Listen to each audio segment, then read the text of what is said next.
हम्म। अब balance sheet क्या होती है? Balance sheet is a financial snapshot of a company at a specific point in time, showing that it owns asset, what is liabilities। मतलब क्या asset है और क्या लायबिलिटीज। कंपनी में जैसे बहुत सारे एसेट्स होते हैं, बहुत सारी लायबिलिटीज होती हैं। एक कंपनी में उनके खुद के एसेट्स भी हैं। अच्छा, ये बैलेंस शीट तो अपने शेयर को जब ओपन करते हैं तो उसमें दिखाते हैं ना बैलेंस शीट तो। हाँ उसमें हाँ ऐसे हाँ। डेट ऐसा सब कुछ आता है ना उसमें। वही वही वही वही।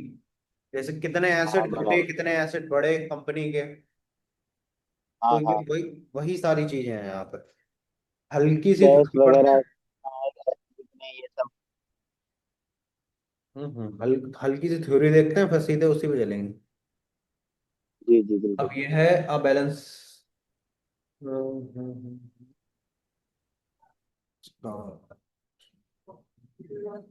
A balance sheet is a financial snapshot of a company at a specific point of time showing what is owns, मतलब क्या तुम ओन कर रहे हो, एसेट्स क्या है, और व्हाट इज ओर्स क्या लायबिलिटीज है। And the owner stake shareholder equity the core equation in assets equal to liabilities plus shareholder. जे इसकी इक्विटी इक्वेशन है। एसेट्स कैसे निकालेंगे? Liabilities plus shareholder. और यही से निकाल सकते हैं shareholder, shareholders equity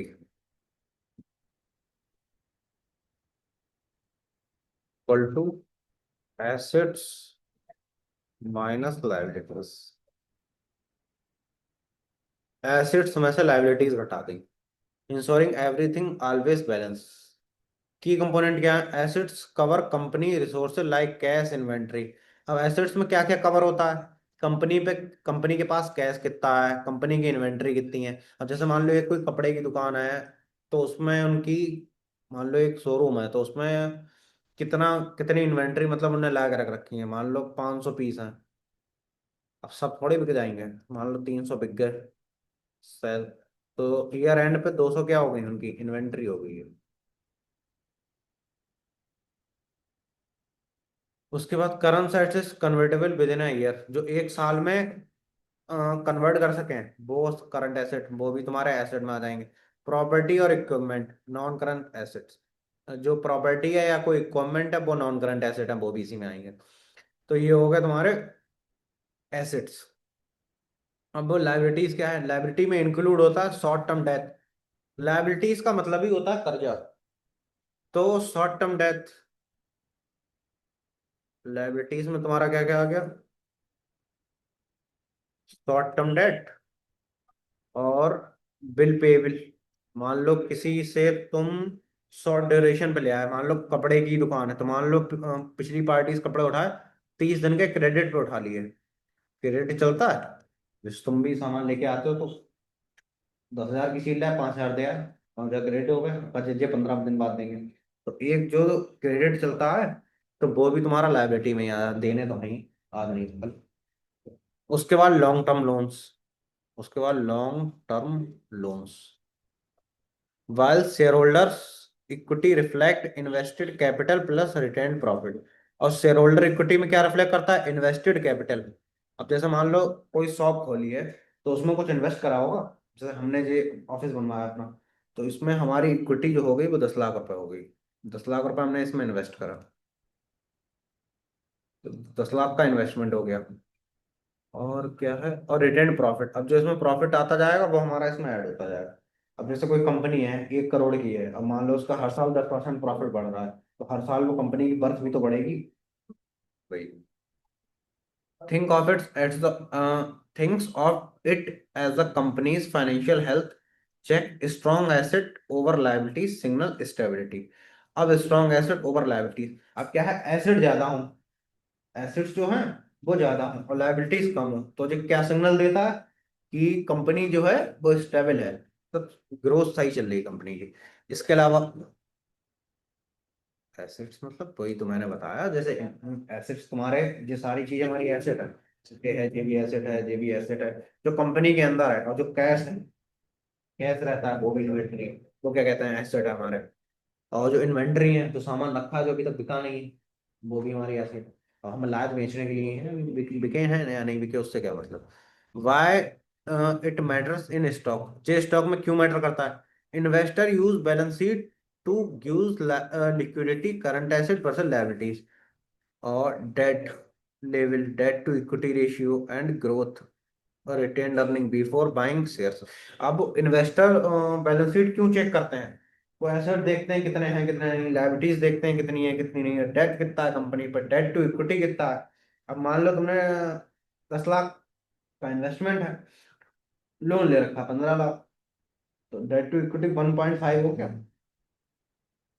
तो ऐसी कंपनी में इन्वेस्ट नहीं करना। मान लो इन्वेस्टमेंट है उनकी 10 लाख 20 लाख करोड़, पहली बात तो जब तो मैं छोटा समझा रहा हूँ, 10 लाख जब कंपनी आती है तो वो 10 करोड़ से ऊपर ही की होती है, उनका टर्नओवर जो होता है वो 25 करोड़ से ऊपर, तभी कंपनी स्टॉक मार्केट लिस्ट हो सकती है, ठीक। तो अगर उनका डेट ज्यादा है तो उस कंपनी इन्वेस्ट नहीं करता, क्योंकि वो कर्जा निपटाएंगे कि ग्रोथ देगी कंपनी। बिफोर बैंक से, ठीक। For example high current asset suggest the company can pay short term bills easily. अब मान लो जैसे 10 लाख है, उन्होंने 50,000 ले लिया, तो ज्यादा, जब चाहे तो निपटा दें। वही यहाँ पे हाई करंट एसेट सजेस्ट, अब किसी के पास ज्यादा एसेट्स हैं, मतलब 10 लाख के हैं 10 करोड़ के हैं, तो लाख खान रुपए कोई बात नहीं, तुम खुद दे दो उसे लाख खान रुपए अपने पास, कहोगे यार 1 करोड़ इन्वेस्टमेंट है, 1 लाख रुपए थोड़ी मार लेगा मेरे, वापस कर देगा टाइम पे। तो शॉर्ट टर्म बिल्स पे easily, in stock analysis pair it इकम investment for full picture of performance. ऐसे करके स्टॉक एनालाइज करते हैं, ठीक। अब देखो तुम्हें इस पे दिखाता हूँ।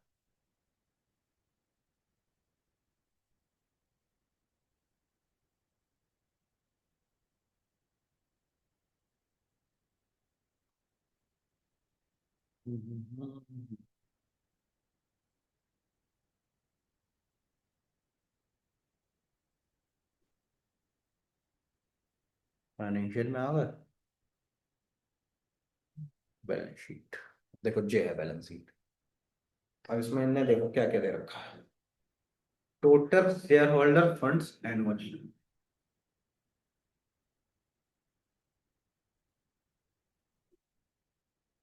दे रखा है।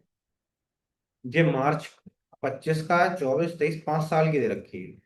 अब इसमें फिक्स्ड एसेट्स, एसेट्स जो हमने समझाए थे, फिक्स्ड एसेट मतलब जैसे बेचेंगे नहीं, जिनके फिक्स्ड है इनके बाद। उसके बाद टोटल नॉन करेंट एसेट्स, उसके बाद टोटल करंट एसेट्स, उसके बाद टोटल एसेट्स एनुअल, इनके पास साल में कितने, लाइबिलिटी इसमें नहीं दे रखी।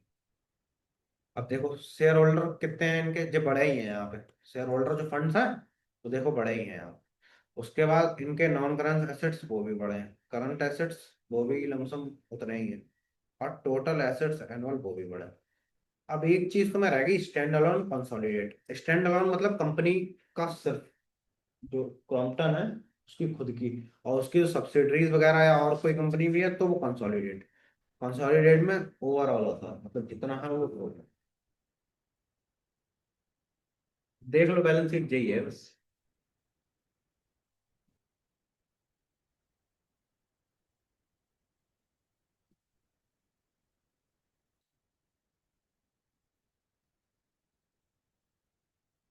सही है। और किसी की दिखा दूं, बजाज ऑटो, जिसकी है बैलेंस शीट, जे टोटल शेयर होल्डर्स फंड हो गए, फंड्स इन पे कितने हैं, बड़े ही हैं इनके इनके भी, 25 से 32 हो गए।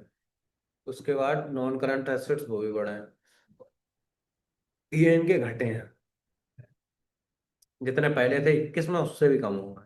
तो that's-